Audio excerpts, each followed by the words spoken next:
দর্শক আমন্ত্রণ, আজকের চট্টগ্রামের শুরুতেই জানিয়ে দেব শিরোনাম। নিষেধাজ্ঞা অমান্য করে বান্দরবানের থানচিতে পর্যটকদের যাতায়াত, বন্ধ স্পটগুলো দ্রুত খুলে দেওয়ার দাবি, নদী থেকে বালু উত্তোলন ও বন উজাড় বন্ধের দাবি। কাশ্মীর যেতে চান অথবা সুইজারল্যান্ডের ভিউ দেখতে চান, তাদেরকে একবার অনুরোধ করব আসি বান্দরবনের এই রিমাক্রি জলপ্রপাতটা দেখার জন্য। যে পাহাড়গুলো আছে, এখানে যে নদীগুলো আছে, এখান থেকে পানি উত্তোলন, বালু উত্তোলন এগুলো কমাতে হবে, যাতে আমরা এই প্রাকৃতিক সৌন্দর্যটাকে রক্ষা করতে পারি। চট্টগ্রামে বেপরোয়া গাড়ির বলি নিরীহ পথচারী, নিহতের ঘটনায় হয়নি মামলা, স্বজন হারাদের শোক।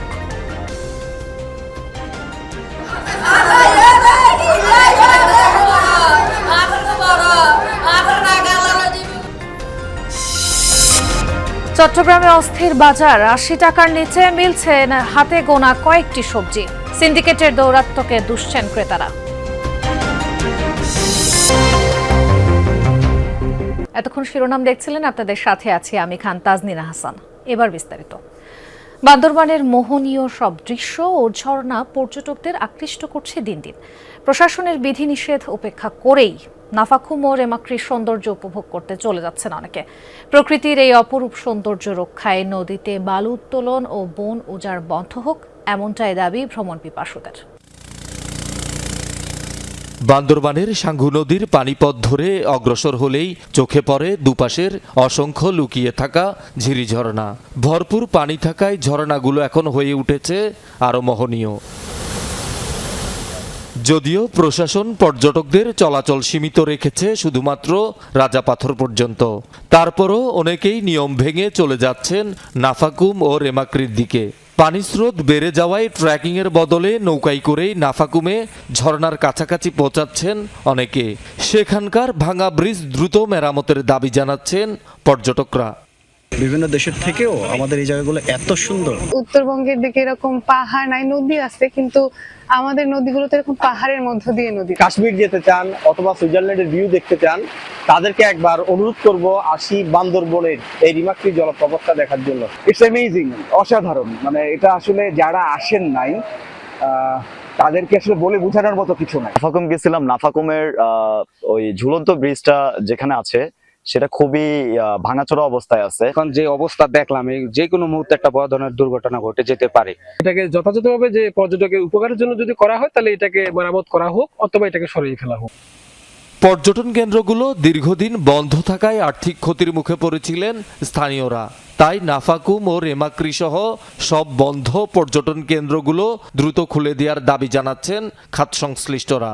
পাহাড়ের সবকিছুই মনে করেন মোটামুটি ভালোই আছে, তো যদি রেমাক্রি নাফাকুম পর্যন্ত করে দেওয়া হতো তাহলে আমরা মোটামুটি সবাই সুন্দরভাবে চলতে পারতাম। বড় পাথর খুলে দিয়ে ওইদিকে লোক কম আছে, কারণ এদিকে এনজয় করতে চায়, পাহাড়ে ঘুরতে চায় তারা। নাফাকুম বা রেমাক্রি খুলে দিলে অনেক ভালো হয়, সুবিধা হয়। আমাদের কষ্ট জীবন থেকে একটু আমাদের ইনকাম হবে, কিছু সবারই ভালো হবে, ইনকাম হবে। নাফাকুম যদি খুলে দেন, মানে বেচা কেনাও ভালো হবে, নাবার সমস্যাও চলাইতে সুবিধা হবে। এখানে কাস্টমারও কম, এখন খুবই কম, বেচা কেনাও কম। এদিকে প্রকৃতির এই অপার সৌন্দর্য রক্ষায় নদী থেকে বালু উত্তোলন বন্ধ এবং বন উজাড় বন্ধের দাবি জানিয়েছেন ভ্রমণ পিপাসুরা। যে পাহাড়গুলো আছে, এখানে যে নদীগুলো আছে, এখান থেকে পানি উত্তোলন, বালু উত্তোলন এগুলো কমাতে হবে, যাতে আমরা এই প্রাকৃতিক সৌন্দর্যটাকে রক্ষা করতে পারি। প্রকৃতিটাকে প্রকৃতির মতো করে রাখলেই ভালো হবে। আর বিশেষ করে মাদার ট্রি, এই আমাদের পার্বত্য অঞ্চলের এই মাদার ট্রির একটা চোরা চালান কারবারি, এটা যথেষ্ট পরিমাণ প্রতিরোধ করলে, প্রশাসনিকভাবে যদি হস্তক্ষেপ করা হয় তাহলে আরো ভালো হয়। প্লাস্টিক আমরা না ফেলে এখানে এসে এবং এই জায়গাটাকে আরো সুন্দর পরিষ্কার রাখি। শহীদুল সুমন, যমুনা নিউজ। চট্টগ্রামে এলিভেটেড এক্সপ্রেসওয়ে থেকে প্রাইভেট কার ছিটকে বন্দর কর্মচারী নিহতের ঘটনায় এখনো মামলা হয়নি। গাড়ির চালক ও দুর্ঘটনার কারণ এখনো অজানা। এর আগে গতকাল রাতে আনন্দ শেষে প্রাইভেট কারে পতেঙ্গা সৈকত থেকে ফিরছিলেন ৫ জন। এলিভেটেড এক্সপ্রেসওয়েতে গাড়ি চলছিল বেপরোয়া গতিতে। নিয়ন্ত্রণ হারিয়ে সেই গাড়ি পড়ে যায় নিচে, চাপা পড়ে প্রাণ যায় একজনের। উপার্জনক্ষম সদস্যকে হারিয়ে নিঃস্ব পরিবারটি। এই ঘটনায় গাড়িতে থাকা ৫ জন হাসপাতালে ভর্তি। এই সান্ত্বনা কি পারবে তরুণ আলভির বাবা হারানোর শোক ভুলিয়ে দিতে চট্টগ্রাম বন্দরে সামান্য চাকরি করতেন আলভির বাবা মোহাম্মদ শফি। অনটনের সংসারটা কোনো রকমে টেনে নিচ্ছিলেন তিনি। পরিবারের উপার্জনক্ষম সদস্যের জীবন কেড়ে নিল বেপরোয়া গাড়ি। প্রত্যক্ষদর্শীরা বলছেন, গাড়িটি বেপরোয়া গতিতে এসে নিয়ন্ত্রণ হারিয়ে এলিভেটেড এক্সপ্রেসওয়ে থেকে প্রায় 50 ফুট নিচে পড়ে। এ সময় অফিস ফেরত সাইকেল আরোহী শফি চাপা পড়েন প্রাইভেট কারের নিচে। গাড়ির আরোহীরা প্রাণে বেঁচে গেলেও মারা যান শফি। আমার আশা ছিল যে আমি পড়ালেখা করবো, শেষ করে আমার আব্বুকে আমি মানে সুখ শান্তিতে রাখবো। বুঝছেন, আমার কোনো আপন ভাই নাই যে আমাকে সাপোর্ট দিবে, আমি তো একাই। এখন আমার বাবা তো আমার হারে পেয়েছে, এখন আমাকে আমাদের ফ্যামিলিতে কেমনে চালাবো, আমি আমার আম্মুকে আমি কেমনে চালাবো। পরিবারের সদস্যরাও মানতে পারছেন না এমন মৃত্যু। ঘটনার বিচার চাইছেন তারা। আর কি করে বুঝতেই আর গুড়া পাইফ আর পাইফে তো কিছু নাই। আর তারা তো বিক্কে চাইতে না, আর ভাই জান কেন গেল সার্কল চালা বাসায় আসতেছে, ওর অফারটা কি হলো, ওর ফ্যামিলিটা কেমন করে চলবে, ওর আম্মা একটা সম্পূর্ণ অসুস্থ মহিলা। ওনার ঘর তো বাঁধা হয় নাই এখনো, ওনার ঘরের কাজ করতে হবে বলতে, ওনারা আমরা বলতেছি যে ঘরের কাজ করার জন্য বলতে টাকা নেই, আমি কিভাবে ঘরের কাজ করব। চট্টগ্রাম বন্দরের রেস্ট হাউসে অস্থায়ী কর্মচারী হিসেবে কাজ করতেন শফি। তার মৃত্যুর খবরে হাসপাতালে ছুটে আসেন কর্মকর্তারা। সংশ্লিষ্ট কর্তৃপক্ষ যেন এগুলোতে নজর দেয় এবং আর যেন এভাবে প্রাণহানি না হয়। আমরা সত্যি মর্মাহত। আর চট্টগ্রাম বন্দরের পক্ষ থেকে একজন এই ধরনের অস্বাভাবিক মৃত্যুর কারণে নিহত কর্মচারীর জন্য যা যা করণীয় সেটা আমরা বন্দর কর্তৃপক্ষ থেকে তার জন্য অবশ্যই করব। কলেজ শিক্ষার্থী আলভি পড়ালেখার পাশাপাশি রাতে কাজ করেন একটি হাসপাতালে। বাবাকে হারানোর পর সংসারের দায়িত্বটা এবার তাকেই তুলে নিতে হবে কাঁধে। আল আমিন শিকদার, যমুনা নিউজ, চট্টগ্রাম। চট্টগ্রাম 13 আসনে মনোনয়ন বাতিলের দাবিতে মাথায় কাফনের কাপড় বেঁধে বিক্ষোভ মিছিল করেছে বিএনপির একাংশের নেতাকর্মীরা। বিকেলে আনোয়ারার চায়না রোড থেকে বিক্ষোভ মিছিল শুরু হয়। এ সময় বক্তারা বলেন, মনোনয়ন পাওয়া প্রার্থী সারোয়ার জামাল নিজাম দীর্ঘদিন ধরে রাজনীতিতে নিষ্ক্রিয় ছিল। দলের এমন সিদ্ধান্তে ক্ষুব্ধ হয়েছে আনোয়ারা কর্ণফুলীর বিএনপির ত্যাগী নির্যাতিত তৃণমূলের নেতাকর্মীরা।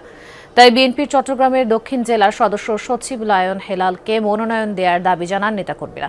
পরে মিছিলটি আনোয়ারার চায়না রোড থেকে টানেল মোড় হয়ে আনোয়ারা পুলিশ বক্সের সামনে গিয়ে শেষ হয়।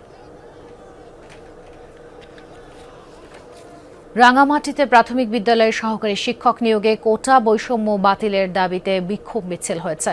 দুপুরে কোটা বিরোধী ঐক্য জোট, রাঙামাটির সাধারণ শিক্ষার্থী এবং সচেতন নাগরিকদের ব্যানারে এই মিছিলটি বের হয়। এ সময় বক্তারা অভিযোগ করেন, রাঙামাটি পার্বত্য জেলা পরিষদের নিয়ন্ত্রণাধীন প্রাথমিক বিদ্যালয়সমূহে দীর্ঘদিন ধরে বৈষম্যমূলক কোটা কাঠামো বজায় রাখা হয়েছে, যার ফলে মেধাবী শিক্ষার্থীরা বঞ্চিত হচ্ছেন। বক্তারা দ্রুত সরকারি সবশেষ নীতিমালা অনুসারে পরীক্ষা গ্রহণ এবং নিয়োগ প্রক্রিয়া স্বচ্ছ করা সহ 6 দফা দাবি জানান। দাবি আদায় না হলে কঠোর আন্দোলনের হুঁশিয়ারি দেন তারা। চট্টগ্রামের বাজারগুলোতে শীতের সবজির সরবরাহ বাড়লেও কমছে না দাম।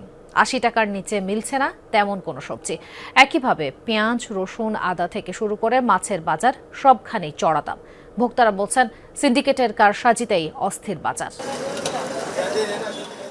নগরীর বেশিরভাগ বাজারের চিত্র এটি। থরে থরে সাজানো শীতের সবজি। পাশের উপজেলা পটিয়া, সাতকানিয়া, বোয়ালখালী, রাউজান, হাটহাজারী, সীতাকুণ্ড ও দোহাজারী থেকে প্রতিদিন ট্রাকে ট্রাকে আসছে টাটকা সবজি।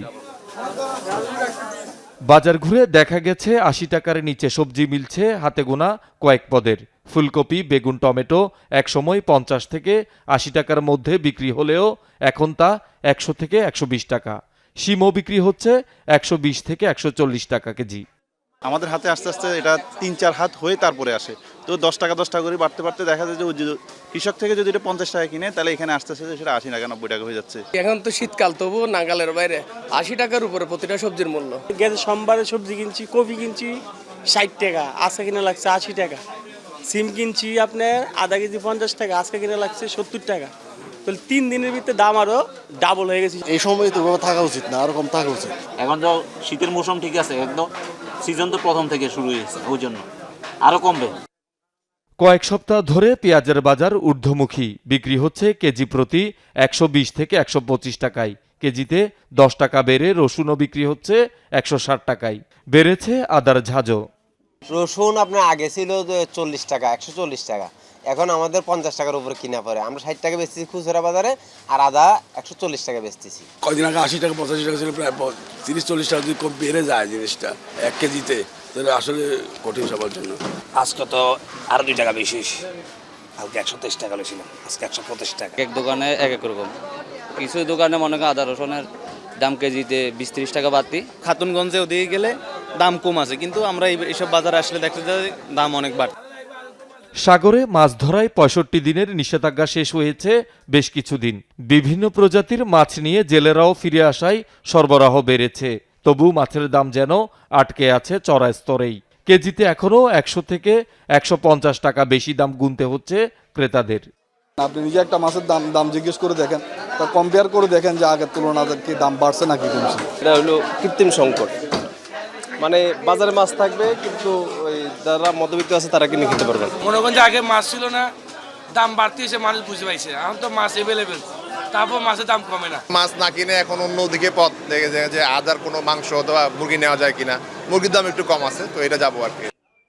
ভোগ্যপণ্যের বাজারের এমন অস্থিরতার জন্য সিন্ডিকেট ও বাজার কারসাজিকে দুষছেন সাধারণ মানুষ। একজনে মাল নিয়ে আসে, ওরা সবাইরে বলি দেয় তোমরা একদমই বেচবা, তাদের মতো করিয়া চলতেছে। এটা আসলে বাজার কমিটি থেকে শুরু করিয়া এটা ভোক্তা অধিদপ্তর দেখা উচিত। সিন্ডিকেট তো কোনো মতো ভাঙতে পারতেছে না, কোনো সরকারে পারতেছে না মোটামুটি। এটা যদি সরকার যদি তদারকি করে, নিয়ন্ত্রণ করে, তাহলে সম্ভব। ডিম, ব্রয়লার ও সোনালী মুরগির দাম কমলেও স্থিতিশীল রয়েছে গরুর মাংসের দাম। শহীদুল সুমন, যমুনা নিউজ, চট্টগ্রাম।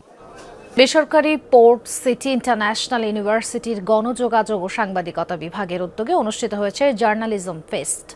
দিনব্যাপী জমজমাট ও উৎসবমুখর আয়োজনে অংশ নেন বিভাগের সাবেক বর্তমান শিক্ষার্থী ও শিক্ষকরা। ষষ্ঠবারের মতো এমন আয়োজনে উচ্ছ্বসিত সবাই। ফেস্টে শিক্ষার্থীদের ক্যারিয়ার ডেভেলপমেন্ট ও কমিউনিটি এঙ্গেজমেন্ট এবং সাংবাদিকতার চ্যালেঞ্জ নিয়েছিল বিশেষ পর্ব। শুধুমাত্র পুনর্মিলনী নয়, সাংবাদিকতা ও গণমাধ্যম জগতে শিক্ষার্থীদের দক্ষতা বাড়াতেই এই ফেস্ট বলছেন আয়োজকরা। বিকালে শিক্ষার্থীদের অংশগ্রহণে অনুষ্ঠিত হয় মনোজ্ঞ সাংস্কৃতিক অনুষ্ঠান। এই ফেস্টের মিডিয়া পার্টনার যমুনা টেলিভিশন। সাংবাদিকতা বিভাগের একটা বড় শাখা হচ্ছে যোগাযোগ। আমরা চেষ্টা করি প্রতি বছর যেন সাংবাদিকতা, যোগাযোগ, জনসংযোগ, বিজ্ঞাপনের মানুষদের সাথে তারা সম্পৃক্ত হতে পারে এবং তারা তাদের কাছে জানতে পারে ভবিষ্যতে কীভাবে আমরা এগিয়ে যাব, এই বিষয়গুলো নিয়ে আমাদেরকে অনুপ্রেরণা দিবে। সব মিলিয়ে আসলে আজকের দিনটা খুব আনন্দে। আমাদের সিনিয়র ভাই আপুরা, তারপরে হচ্ছে বর্তমান, তো সবাই মিলে হচ্ছে একটা গেট টুগেদারের মতো হয়। আনন্দ, উচ্ছ্বাস, উদ্দীপনার পাশাপাশিও অনেক কিছু এখান থেকে আমরা শিখতে পারি। নির্বাচনী প্রচারণার অংশ হিসেবে চট্টগ্রামে মোটর শোভাযাত্রা ও পথসভা করেছে জামায়াতে ইসলামী। সকালে নগরীর প্যারেড কর্নার থেকে বেরিয়ে মোটর শোভাযাত্রাটি বের হয়ে আশপাশের বিভিন্ন সড়ক প্রদক্ষিণ করে। নেতাকর্মী ও সমর্থকদের সাথে নিয়ে এতে নেতৃত্ব দেন চট্টগ্রাম ৯ সংসদীয় আসনে জামায়াতের মনোনীত প্রার্থী ডাক্তার AKM ফজলুল হক। শোভাযাত্রা পূর্ব পথসভায় তিনি বিভিন্ন নির্বাচনী অঙ্গীকার তুলে ধরে জয়ী হলে বাস্তবায়নের আশ্বাস দেন।